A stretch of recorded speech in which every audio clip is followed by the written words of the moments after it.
Well, hello. Good morning, good afternoon, good evening. This is your pal, Tezar Mogas.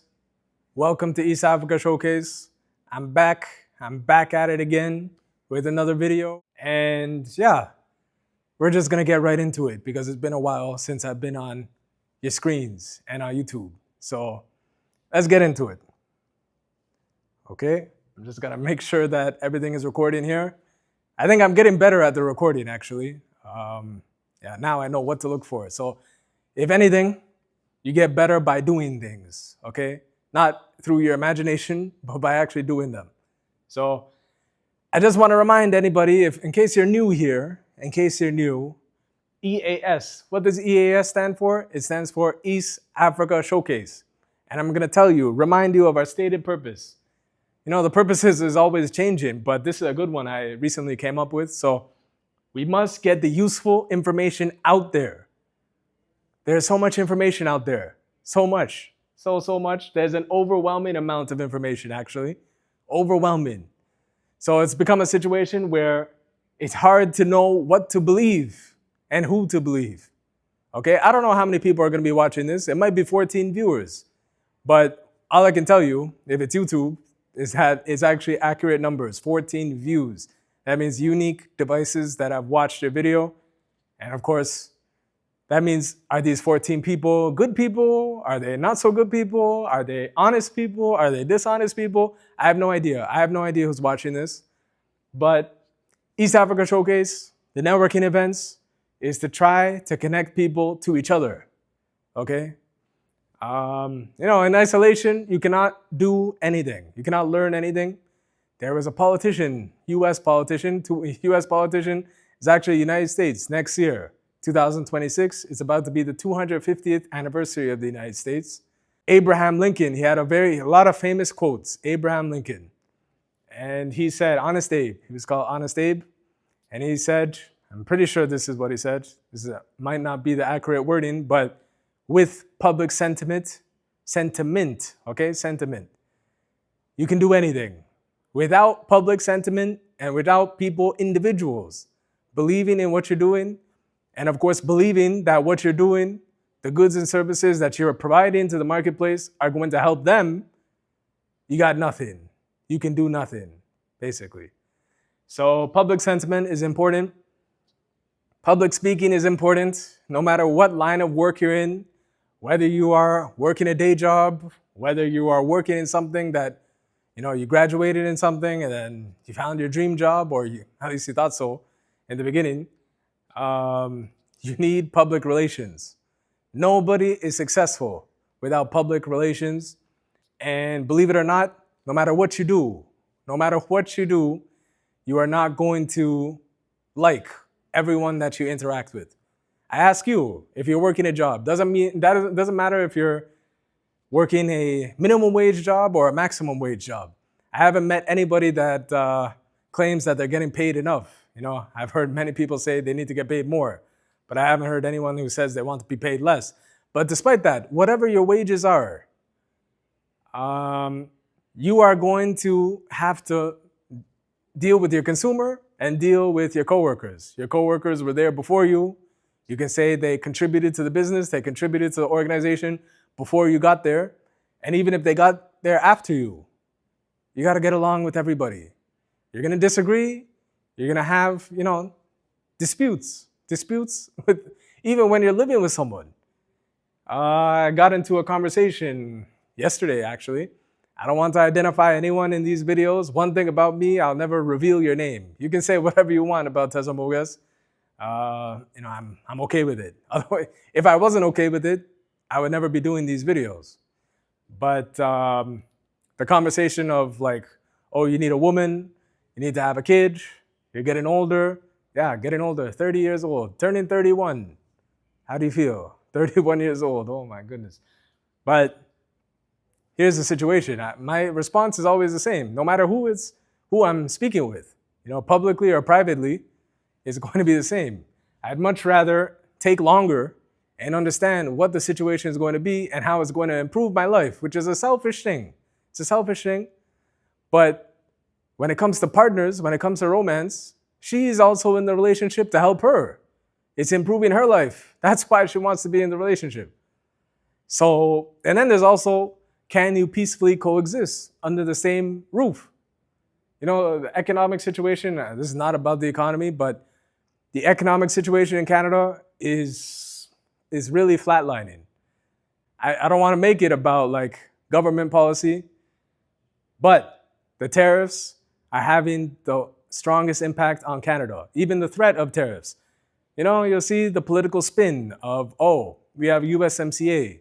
Most of our tariffs, most of our products that are being sent to the United States, that have been sent to the United States for many, many years, many, many decades, tax-free. You know, it's called NAFTA. Now it's called USMCA. Canadians call it CUSMA. You know, you'll hear the talking point of we have most of our products 75%. The next week they might say 85%. The next week they might say 90% of our products are going to the United States right now tax-free. So we are in the best position of any country. But it's actually the opposite. We're in the worst position. You'll never hear a politician say this out loud, but Canada is definitely in the worst position. Because without trade with the United States, without exports to the United States, you know, Carney and the Liberals, they can talk about, we're going to ship things to Europe, we're going to ship things to Australia. You know, Europe, they have their own steel, they have their own aluminum. They've been making, I mean, people buy BMWs because they have the best aerodynamics. They know what they're doing with steel, and they have their own supply chains. So the idea, like, with or without tariffs, if European countries wanted to buy Canadian raw materials, they would have been doing it a long time ago. You know, I remember previous Prime Minister Justin Trudeau, he used to say the talking point, almost every single press conference, every single public appearance was, we're the only G7 country. There's a group of 7. So it's Europe, United States, Canada, Japan. We're the only G7 country with a free trade agreement with every other G7 country. And yeah, it's true. But what have been the results of the free trade agreements? You still have something called an ocean, the Atlantic Ocean. And then we can also talk about Asia too, and South Asia, and we can talk about shipping things. I don't think China wants too many foreign products, but South Asia, India, and other countries as well. You know, these countries, they are smart countries, okay? Don't think all of the smart people are in North America or in the English-speaking countries. They know what's helping them and what's hurting them. So Canada, the biggest problem is that we have the highest cost labor, and even then, the highest $18 minimum wage. And no one wants to work for $18 minimum wage. It's not enough. I apologize. I'm a little under the weather. I don't know if you can hear it in my voice, but just all I want to say about the automotive companies, the main reason they're manufacturing in Canada is because it's a lower cost business environment than in the United States, but that's all changing. The whole idea with tariffs, once again, is to make it cheaper to manufacture, or not cheaper, but to have the cost of manufacturing within the United States in line, let's say in line with what it costs to import a car, in this case, or anything else from elsewhere in the world. So, you know, it's a tough policy, but the Americans are actually liking it because now they're going to be able to set the rules, and not China and not BRICS. I don't know if you know about BRICS. So Canada, the last thing I'll say on tariffs, Canada, if 35%, by the way, the USMCA is up for renegotiation. It has a sunset clause. And I remember specifically Justin Trudeau, he always said, like, Canada will never accept a sunset clause, meaning within a period of time, it automatically expires, the USMCA. So I think that is in 2026, but the theory is that the reason why there's no trade deal with Canada yet, and Mexico actually, is because he wants to terminate the deal completely. And that would be just destruction economically. Because you might say, okay, I'm not in manufacturing, I'm not in the car business, I'm not making cars, I'm not doing things with steel and aluminum or lumber. But if you're in public service, many of us in downtown Toronto are public servants, okay?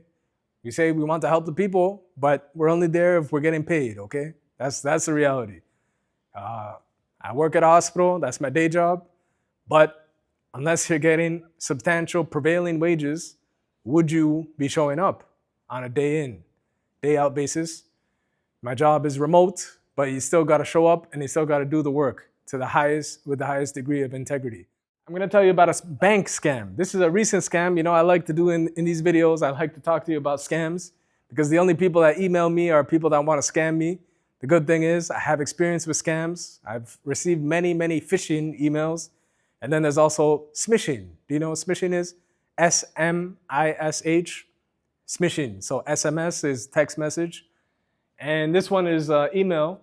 Let me read it to you. TD Bank, they did a good job with the colors.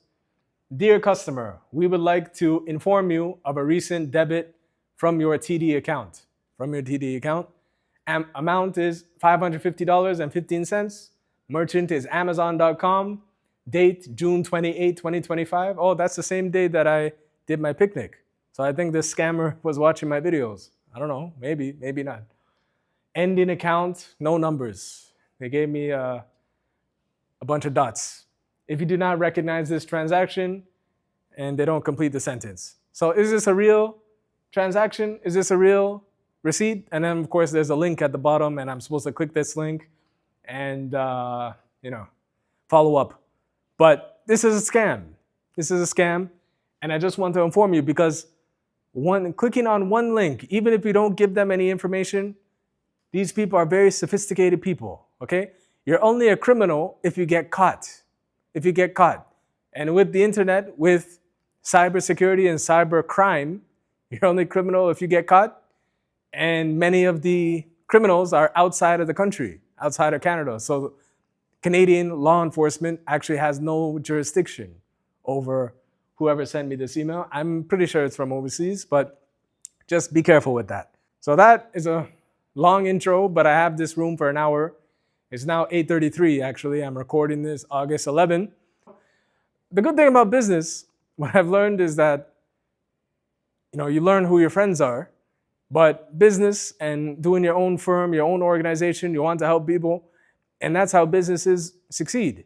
If you get paid for solutions. You can even think about a restaurant. Everyone knows a restaurant owner, or maybe you yourself were thinking about opening your own restaurant because people need to eat. But people are only going to come to you if your restaurant has better food, fresher food, better tasting food, better cooked food, the technique, the ingredients, the atmosphere is better than what you have going on at home. And then, of course, there's price. Is the price within under $10 or $15? Nobody's going to pay more than $15 unless it's wining and dining. But that's usually, most people would say. I ask you, when's the last time you've been to a restaurant?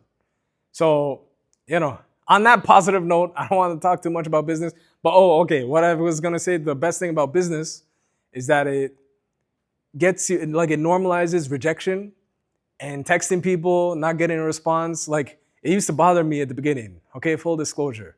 Because, I expected people would love this. The only reason I'm here is because as a consumer, if I was in the audience, I would love to attend a networking event. But networking events don't exist in a regular format. If anything, it's once a year and it's at the bar or something and it's just a room full of 50 guys and they're all into mortgages. They do mortgages. They're real estate developers, real estate agents. So they're trying to sell you a house. It's either that or they're talking to you about the end of the world. The world is going to run out of food and, all these new days, doomsayer theories, which who knows if it's true or not, but I just want to be around negative energy. Anyways, back to this. It's hard to know what to believe, but in-person interactions, it's less likely that somebody's going to be lying to you in person. It's not impossible.